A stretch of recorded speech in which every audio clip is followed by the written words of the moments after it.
Regional Director of the Commission on Higher Education, Dr. Biglete, the Assistant Regional Director of the Commission on Higher Education, Dr. Etona, the Chairperson of the Board of Trustees of the University of San Carlos, and the members of the Board of Trustees, President of the University of San Carlos, Father Junicio Miranda, and his cabinet, the Father Superior of PSBD Community School, Father Cloque, members of the Diplomatic Corps of School,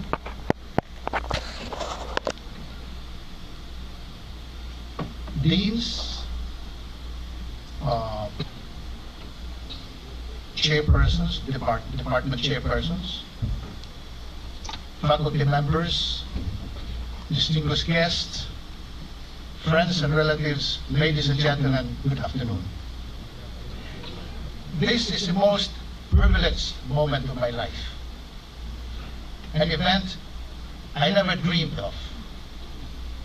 A doctorate degree added to one's credentials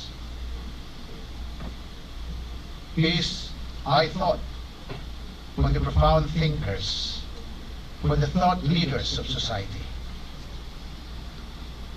I am truly humbled, extremely honored to stand beside the giant personalities that the university has bestowed on this same award, like Don Serios Mena Sr., Chief Justice Marcelo B. Farnan, Chief Justice Davide, Dr. Jesus P.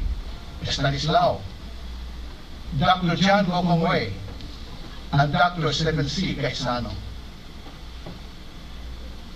As my wife said this morning to me, this blessing is perhaps a message from the Lord for me to do what more I am able to and can deliver for God and country, even at this late stage of my life.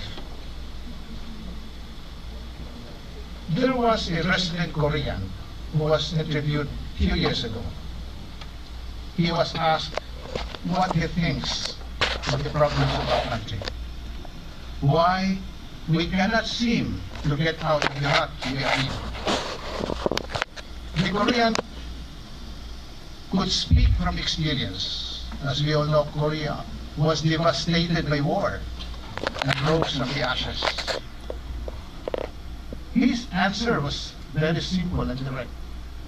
He said he believes the Filipinos do not love their country enough. A very thought-provoking answer. Ladies and gentlemen, please allow me to talk about a favorite subject, love of country. How some people I know have shown love of country to me, my family and friends. I will focus my message on what drives one, anyone for that matter, to love of country. Love of country is multifaceted. It is not the monopoly of a select group of people, neither the young nor the old, the rich or the poor, the schooled or unschooled. Love of country can be claimed by any citizen in varying ways within the frame or flame of the circumstances of their respective lives. Let me begin by sharing with you, a story written by Father James Luther, S.J., about a young man named Philip Pestaño. Philip Andrew A. Pestaño graduated from the Ateneo de Manila High School in 1989, entered the Philippine Military Academy, and became an NC in the Philippine Navy in 1993. He was assigned as cargo master on a Navy ship. He discovered that the cargo being loaded onto this vessel included logs that were cut illegally. There were also 50 sacks of flour, but were not really flour, but shabu, worth billions, literally billions of pesos. And there were military weapons, which were destined for sale to Abu Sayyaf. He felt that he would not approve the cargo. Superior officers approached him and said, please, be reasonable. This is big business. It involves many important people. Approve this cargo.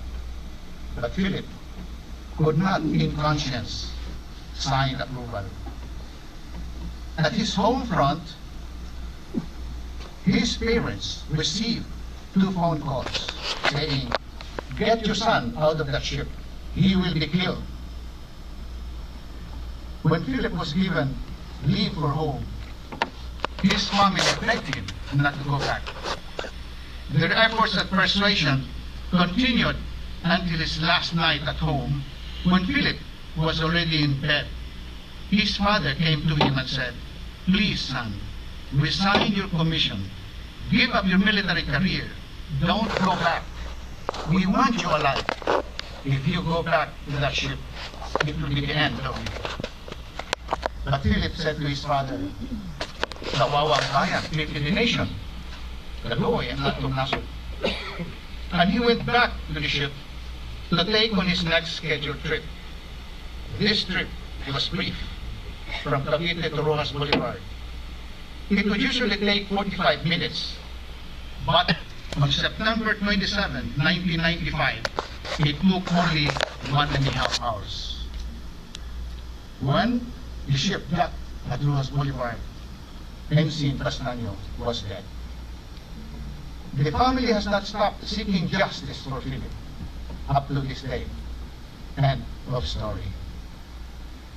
Here is a story of great contribution to the country, made by a young man, a very young man, barely out of the confines of university life. A young man who didn't wish to see his motherland makaluluoy. A young man who sensed and was cautioned by his family that his life was in danger, yet he made his choice to remain loyal in the service of his country. I had parents who gave me most intimate taste of love of country. They were both school teachers in the barrios of Cebu. My father, Adriano, taught for 42 years, moving from place to place in Cebu, and teaching in schools like Buktong Kawayan Elementary School in Parili, or Cantabaco Elementary School in Toledo. My mother, Natalia, taught until child number 3. And since raising a family was full-time work, she had to stop teaching. But definitely, and fortunately for me, she did not stop giving birth. I was child number 7. Teaching does not pay too well, especially in public schools. And yet, my parents, with just a salary of a school teacher, raised 11 children who all became professionals.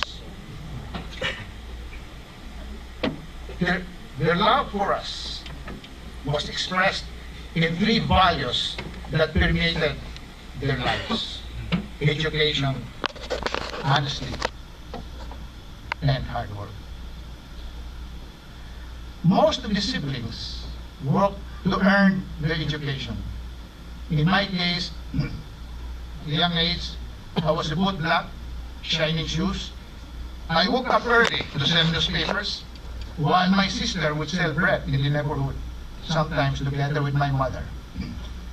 I finished high school as a working student. I worked daytime and went to school at night. In so doing, and by their sacrifices, my parents have done a good job preparing us for good citizenship, an outstanding expression to me an outstanding expression of love of country. After all, any country is as strong as their citizens. I have a wife who graduated valedictorian in high school with highest honors in liberal arts in the University of San Carlos and magna cum laude, accounting graduate in one of the respected Manila universities. She could have done an outstanding job in the corporate world with her intelligence and personality. But she chose to concentrate on raising a family and supporting my career. She raised 3 wonderful children who have given us 8 joyful grandchildren. Her maternal and wifely countenance allowed family members to be successful in their chosen fields of work. My wife's nurturing ways and her loving accompaniment in our respective fields of endeavors brought our family to significance for family and for country. Again, in retrospect, her sacrifices was and is her way of celebrating love of country. In school, my teachers walked me through the pages of history, showing the lives of Jose Rizal, Andres Bonifacio, Martin Luther King, and Mahatma Gandhi. These personalities, the 3 particularly, were different. They were all different men, but all showing great love for their motherland. They lived in an environment where their country was ruled by colonizers, except Martin Luther King, who was fighting really for against racial discrimination. All 4 men fought the conquerors or the oppressors in the way they passionately believed in. The might of the pen, the surge of an uprising, the eloquence of speech, and the power of nonviolence, despite the threat of punishment and death. All 4 men inspired those who were around them and those who came after them. The memory of these men continue to be alive in our midst in the name of love of country. At different times of our country's story, we had many more who showed love of country in very differing ways. Our dear country has never been wanting of great individuals, then and now, who have shown us the many faces of love of country. As you can see, my friends, ladies and gentlemen, my examples have shown the propelling forces within them to stay in love of country. Philip Castaño sacrificed his life because she wanted to remain loyal in the service of his country. My parents and wife were silent witnesses in the service of loved ones, but supported by solid values of education, honesty, and hard work. The independence heroes I have cited used their talents of writing, leading, and speaking with moving passion and unbending conviction. At the time, all of them were